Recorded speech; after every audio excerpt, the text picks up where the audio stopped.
this today, these forces, along with climate change, endless war in the Middle East, ableism, homophobia, transphobia, unemployment. These are the poisonous sets of jaws that belong to the many-headed hydra of capitalism. Capitalism befouls our world and its inhabitants. The ruling class, as capitalists, uses these beastly, relentless tactics to keep us, the working class, divided, depressed, and insecure so that we can be subdued and controlled. It is exhausting living under capitalism. Am I right? Because capitalism is tenacious, but we nevertheless can fight this beast together by turning our collective anger into collective struggle. Although Hercules was able to slay the Hydra, we are not demigods facing a monster. We are people facing a monster. And there won't be trumpets to announce the arrival of a hero who will single-handedly slay this poison breath beast. For our power as humans lies not in endowments from gods, but in our numbers, and in our actions, and in our voices.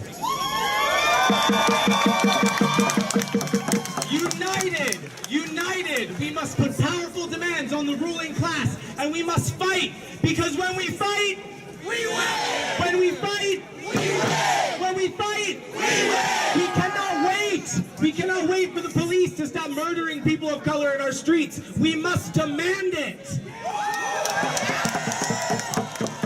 We cannot wait for single-payer health care and an end to extortionate prices for drugs and medical services. We must demand it! For the wealth and resources in our country to be redistributed. We must demand it. And we cannot wait for corporations to stop polluting our waters and our air, razing our forests, destroying our planet. We must demand it, people. And we cannot wait for our government to stop deporting immigrants. We must demand it.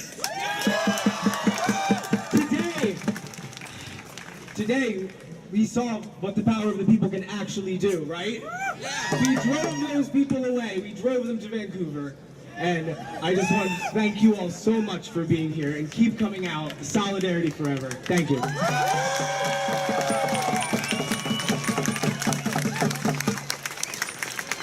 I was just told that there's announcement to be shared that there are Nazis who have arrived in Vancouver and they're there right now.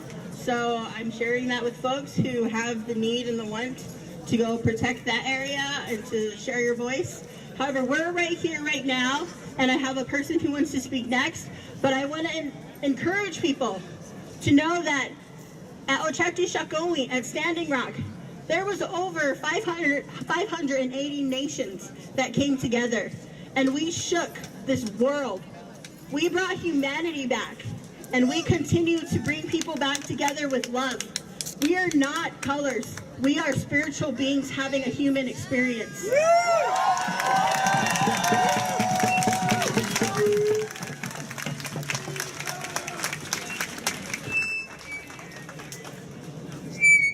I know, right? Just cover it with your hand. There you go. All right, sorry about that feedback. We're here today, and I think we each have our own individual reasons, but I want to try and make some connections for us. By pardoning Arpaio, failing to condemn neo-Nazi violence in Charlottesville, and now with ending the DACA program, Donald Trump has lived up to exactly what he promised us he would be all along, that he would be a white supremacist president.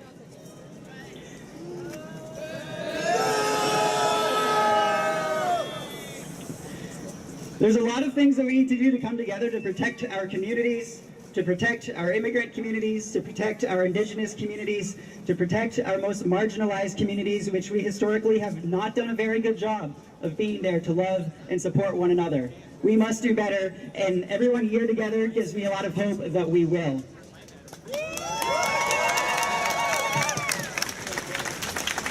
When we talk about immigrants, there's a question of right. By what right do they have to be in this country? By what right does the white supremacist state have to kick them out? In the words of Mexican revolutionary Emiliano Zapata, La tierra es de quien la trabaja. The land belongs to those who work it.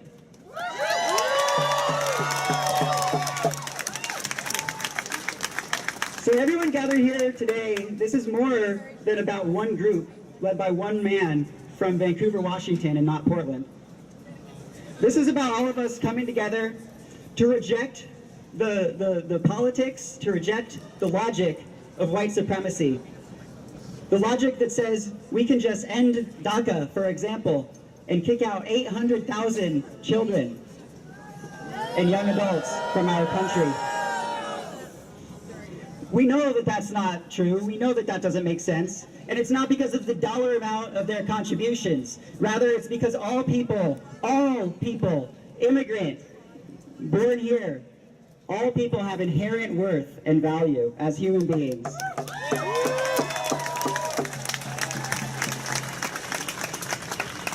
When we're faced with a politics of disposability that says we can just get rid of people who are inconvenient for us, we have to say no. There are no throwaway people. No human is illegal. Ningún ser humano es ilegal.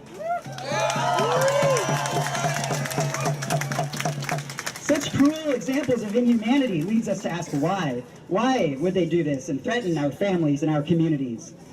This is another face of settler colonialism, of theft for profit, no matter the human cost. The use of private prisons, for example, has skyrocketed since Trump was elected. And the most profitable private prisons are immigrant detention facilities.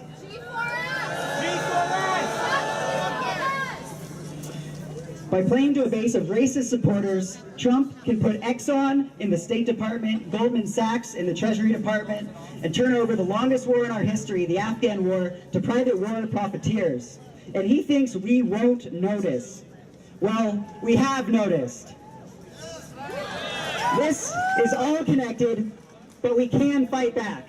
And this together here is how we start building that. This is how we come together as a community and say no to hate, no to Trump and his white supremacist politics, and yes to a collective future for us and our children. Thank you.